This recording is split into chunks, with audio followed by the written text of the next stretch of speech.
Jadi apa kabar Indonesia Malam? Kalau tadi kan Bang Herman Hairon semangat sekali ya, kita tidak akan jadi follower, tapi kita juga ingin bermain aktif dalam konteks Pilgub Jabar. Bang Herman Hairon, kalaulah melihat sekarang sementara ini kan diunggulkan Partai Golkar ya untuk Jawa Barat, itu artinya bahwa ya sudahlah mereka yang mengusung nanti pasti akan memenangi Jawa Barat. Atau jangan-jangan, belum tentu kalau calon kami juga kuda hitam, ini bisa jadi Bang Herman. Ya, itu adalah optimisme kami ya, bahwa tentu rakyat juga punya penilaian. Warga Jawa Barat juga bisa menilai kepada siapa sesungguhnya nanti akan menyalurkan pilihan kepada pemimpin di daerahnya. Oleh karenanya sampai hari ini ya kami optimis ya, tentu bahwa pada setiap wilayah dan daerah kami juga mendorong kader-kader dari internal. Nah, apakah memungkinkan misalkan nanti kita akan mendukung seseorang? Ya semuanya serba mungkin. Dalam politik itu kan tidak serba pasti. Dalam politik itu tentu serba mungkin. Dan dalam politik ya tidak matematik gitu. Oleh karenanya dalam pandangan kami sampai sejauh ini tentu kalkulasi kami adalah tetap bagaimana Demokrat mampu untuk mengusung kandidat yang tentu punya potensi untuk bisa menang. Nah, kalau kemudian dalam konstelasi politik bahwa terjadi koalisi dan kemudian menyatukan pasangan Golkar dengan Demokrat, Demokrat dengan Gerindra, kan pastinya ini harus berkoalisi gitu ya. Karena Demokrat sendiri diprediksi mungkin mendapatkan antara 8 sampai 9 kursi di DPRD provinsi dan tentu sekarang masih 11 kursi gitu ya. Kalau perspektifnya nanti terhadap kursi yang sekarang ada kan kami punya 11 gitu.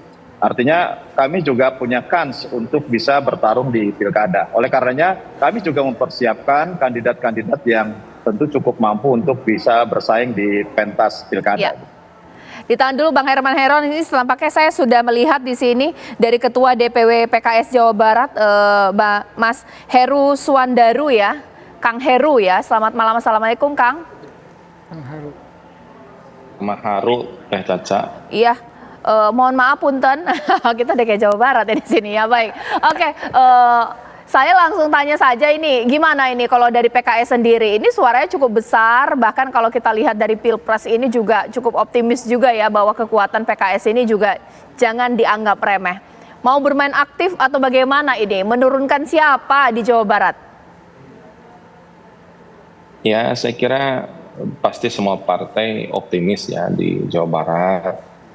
Dan PKS juga, kita juga optimis, kita juga sudah punya pengalaman ya. Kang Aher sudah pernah 2 periode begitu, dan tentu saja kita juga akan berusaha 2024 ini agar prioritasnya kita mendorong kader PKS untuk menjadi calon gubernur gitu ya. Dan mudah-mudahan nanti akan terbentuk koalisi di Jawa Barat. Karena kalau perhitungan internal kami rasanya tidak ada satu partai yang dia sudah punya tiket sendiri. Jadi walaupun Kang Aceh punya Kang Emil, ya tetap aja dia harus koalisi gitu ya, untuk bisa maju gitu kan. Dan di Kabupaten Bandung juga pernah PKS kurang 1 kursi tapi nggak bisa maju juga gitu ya. Jadi saya kira ini masih dinamis ya. Kita juga sudah menyiapkan untuk calon gubernur ya. Sehingga mudah-mudahan lah nanti dalam komunikasi politik ya dengan Kang Herman, dengan Kang Aceh nanti ada kesepahaman bersama ya. Saya kira bagaimanapun ujungnya kita ingin majukan Jawa Barat gitu. Gitu Caca. Kang Haru, kalau PKS sendiri antara optimis atau realistis ini, Jabar 1 atau asal menang Jabar 2 berkoalisi juga boleh atau bagaimana? Ya nomor 1 kita ingin mengajukan gubernur, walaupun tadi kata Kang Aceh, saya ketemu di stasiun yang lain tadi, katanya kalau mau ngopi-ngopi sama Kang Aceh, PKS jangan mau jadi cagup gitu. Ya kita lihat dulu Kak, Kang Emilnya mau kemana ini? Mau ke Jakarta, mau ke Jawa Barat, terus jangan juga dianggap bahwa jika Kang Emil mau di Jawa Barat, terus PKS jadi nggak berani maju cagup gitu, santai aja gitu. Siap lah gitu ya. Siap itu Maya. Oke, ditanggapi itu Kang Aceh. Ya, saya kira saya setuju bahwa prosesnya masih sangat dinamis ya. Dan karena masih dinamis tentu kita menunggu secara resmi hasil perhitungan KPU. Di mana kalau misalnya Partai Golkar sendiri tidak bisa mencalonkan sendiri, maka akan perlu koalisi gitu. Nah, untuk terus berkomunikasi secara politik dengan para ketua-ketua partai yang lain, ya memang diharuskan untuk melakukan koalisi gitu ya. Nah, komunikasi politik kami dengan Kang Haru maupun apalagi dengan Pak Herman Hairon itu selama ini sangat dekat ya. Nah, bagi kami prinsipnya adalah bahwa proses politik di Jawa Barat ini yang kalau menurut hasil survei per hari ini ya, Kang Emil memang dinilai masih sangat kuat ya untuk menjadi calon gubernur. Tetapi bukan berarti bisa jalan sendiri ya, karena membangun Jawa Barat yang merupakan penduduk terbesar di Indonesia ya, ini memerlukan kerja-kerja yang serius dan kerja bersama, dan karena itu penting sekali kita untuk membangun satu kebersamaan dalam konteks bagaimana dukungan politik itu diberikan kepada calon gubernur nanti gitu, termasuk kalau Golkar tentu hingga saat ini kita mau dorong Pak Emil. Tentu ini dalam kapasitas saya sebagai Ketua DPD Golkar Jawa Barat ya, yang ingin mendorong memang Kang Emil, karena potensi Kang Emil sebagai Gubernur Jawa Barat tentu bisa dirasakan sendiri oleh masyarakat Jawa Barat gitu. Oke, saya minta tanggapannya di sini Kang Ujang. Ini kan sudah ada 3 partai politik ya. Mungkinkah di antara mereka ini akan berkoalisi atau ini juga masih pertimbangan? Kita ukur kalkulasi kekuatan juga ini bagaimana? Ya pasti yang pertama tentu melihat fakta dan kenyataan di lapangan. Tadi hasil pilegnya tanggal 20 akan diumumkan. Ya. Nah, artinya jumlah kursi sudah jelas tuh. Nah dalam konteks itu tentu kalkulasi rasionalitas yang akan diambil. Rasionalitas itu mempersiapkan figur, lalu misalkan lalu nanti cek saya katakan elektabilitas lah ya. Ini penting karena dari semua figur-figur itu di apapun kontestasinya, kalau dia sifatnya langsung itu pasti bersandar kepada elektabilitas apapun itu. Makanya ketika misalkan capres pun sama kan, elektabilitas stabil menang. Nah dalam konteks pilkada pun sama. Makanya oleh karena itu saya melihat ya, kalkulasi rasionalitasnya akan melihat yang paling penting adalah soal elektabilitas, walaupun faktor lain tadi yang saya katakan di awal juga menjadi penting.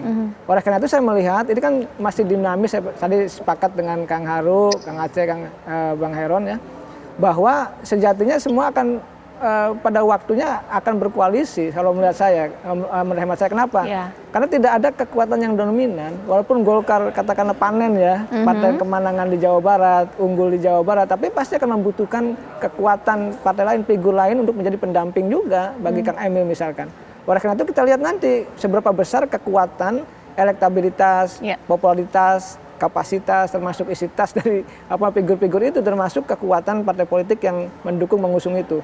Ya tentu kita bahagia ya ketika misalkan pilkada Jawa Barat nanti menghasilkan atau mendorong figur-figur yang memang punya potensi besar ya untuk bisa membangun Jawa Barat ke depan. Karena Jawa Barat ini menurut saya masyarakatnya itu terbuka, sangat terbuka, dan dalam konteks memilih kandidat pun berdasarkan kepada rasionalitas. Saya meyakini itu.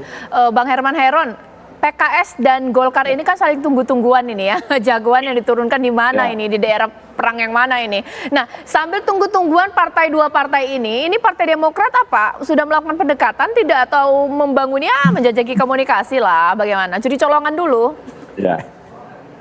Ya komunikasi politik tentu terus dijalin ya. Apalagi kami kan dalam satu koalisi besar dengan Golkar, kemudian dengan Gerindra, dan PAN, kami satu koalisi dalam mengusung Pak Prabowo dan Mas Gibran.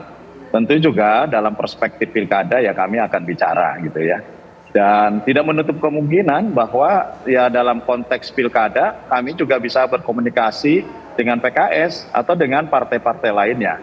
Dan ini sudah biasa terjadi ya. Dalam konstelasi politik di daerah ini biasa terjadi cross antara partai-partai yang memang tidak selaras dengan yang terjadi koalisi di pusat gitu.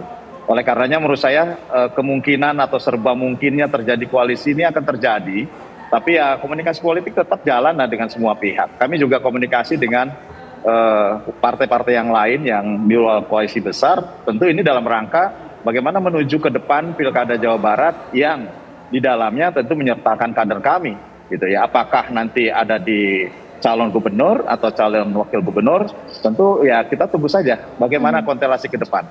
Oke, saya lagi kembali deh ke Kang Aceh. Kang Aceh, belum adanya keputusan atau kejelasan dari Kang Emil mau turun di DKI ataupun di Jawa Barat, ini nanti akan jadi bumerang nggak? Jadi sebenarnya Kang Emil itu memperjuangkan masyarakat Jawa Barat atau masyarakat Jakarta ini, Kang Aceh? Ya, tentu yang harus dikedepankan adalah juga kepentingan masyarakat ya. Kepentingan masyarakat dalam konteks ini, sejauh mana masyarakat menginginkan figur-figur yang dapat sesuai dengan harapan mereka. Nah, karena itu mekanisme internal Partai Golkar di dalam menentukan siapa calon kepala daerah itu dilihat juga dari survei yang dilakukan oleh kami. Ya, kedua-duanya di dua daerah tersebut sesungguhnya Kang Emil itu memiliki potensi elektabilitas yang sangat tinggi, apalagi Jawa Barat gitu. Nah, memang secara kebetulan juga Kang Emil sempat menyampaikan kepada kami bahwa jika beliau maju di Jakarta, bagaimana potensinya. Nah, kami telah melakukan penjajakan, termasuk diantaranya melakukan survei, ya, menanyakan langsung ke masyarakat. Maka kalau untuk di DKI Jakarta kan penugasan partai diberikan kepada dua figur. Pertama Kang Emil, yang kedua Pak Jaki Iskandar. Sementara untuk jihad hanya Kang Emil, saya sendiri sebagai Ketua DPD Golkar tidak ditugaskan untuk menjadi calon kepala daerah gitu. Nah atas alasan itulah maka bagi saya ya lebih baik Emil di Jawa Barat saja. Kenapa? Karena tentu ini bagian dari untuk keberlanjutan dari yang telah dilakukan oleh Kang Emil.